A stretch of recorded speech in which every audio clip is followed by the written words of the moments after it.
बच्चों, आपके सामने 180 शब्द प्रति मिनट गति का डिक्टेशन दे रहा हूँ। Yes, start. भारतीय संविधान के मंतव्य को पूरा करने के लिए भारत सरकार राजभाषा हिंदी के प्रयोग के संबंध में आवश्यक आदेश जारी करती रहती है। ये आदेश केंद्रीय सरकार की कंपनियों, निगमों आदि पर भी लागू हैं। अतः निगम के प्रबंधकों की ओर से शुरू से ही इस बात पर ध्यान दिया जाता रहा है कि निगम में केंद्रीय सरकार के आदेशों के अनुसार हिंदी के प्रयोग को बढ़ावा दिया जाए। यही कारण है कि निगम में एक सुगठित राजभाषा विभाग का गठन किया गया है, जिसके अधीन मुख्यालय के हिंदी प्रकोष्ठ के साथ साथ चारों परियोजनाओं के हिंदी प्रकोष्ठ कार्य कर रहे हैं। निगम में हिंदी के नियमित प्रयोग को तो बढ़ाया ही जा रहा है, लेकिन प्रतियोगिताओं का आयोजन कर और प्रोत्साहन योजनाएं लागू कर कर्मचारियों में इसके प्रति विशेष रुचि भी पैदा की जा रही है। इस दिशा में कारगर ढंग से सही और आवश्यक कदम उठाने के लिए निगम के प्रबंध की ओर से वर्ष 1976 में ही केंद्रीय स्तर पर एक उच्च स्तरीय राजभाषा कार्यान्वयन समिति का गठन किया गया।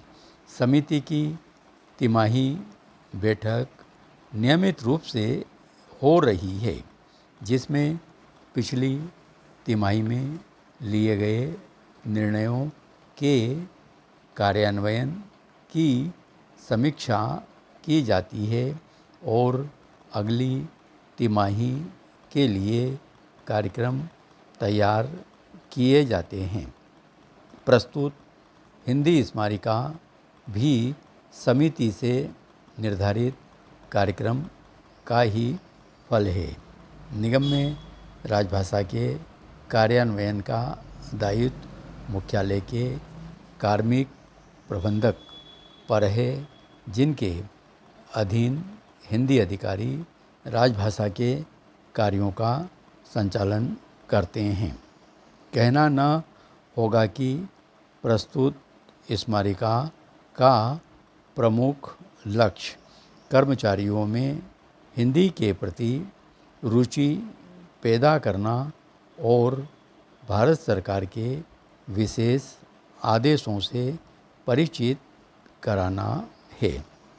लेकिन फिर भी मैं इस रिपोर्ट का स्वागत करता हूँ, क्योंकि मेरा विश्वास रहा है कि हिंदी को राजभाषा बनाने का श्रेय हिंदी वालों का नहीं बल्कि उन महापुरुषों का है, जिनका जन्म या तो बंगाल में हुआ था या गुजरात में हुआ था या महाराष्ट्र में हुआ था या जो दक्षिण भारत में जन्मे थे।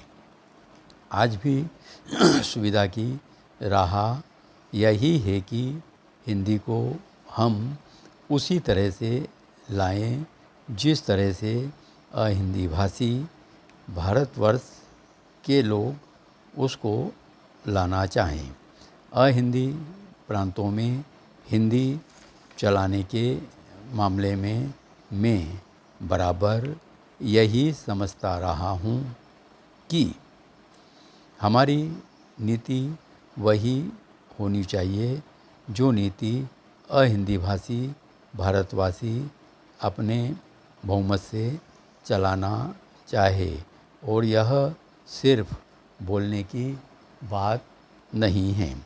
राजभाषा आयोग में हिंदी भाषी कई सदस्य थे, लेकिन उन सभी लोगों ने इस नीति का नियमपूर्वक पालन किया था।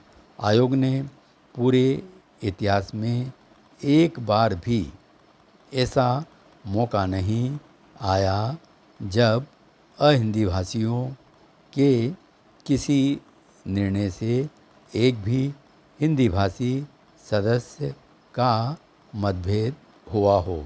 यह बात दूसरी है कि वैमत्य लिखने वालों ने गलत बातें रिपोर्ट में लिख दी। इस रिपोर्ट की दूसरी विशेषता यह है कि अंग्रेजी के प्रयोग पर यह कहीं भी कोई प्रतिबंध नहीं लगाती है, और न यही कहती है कि अखिल भारतीय नौकरियों में जो प्रतियोगी परीक्षाएं होती हैं उन परीक्षाओं में से अंग्रेजी को तुरंत निकालकर उसकी जगह पर हिंदी का चलन कर दिया जाए। यह मसला जरा स्वभाव से ही उलझा हुआ है, इसलिए संसदीय समिति ने इसके निपटारे का जिम्मा सरकार पर डाल दिया है। फिर समिति ने यह भी कहा है कि 1965 के बाद हिंदी इस देश की प्रधान संघीय भाषा हो जाएगी। धन्यवाद।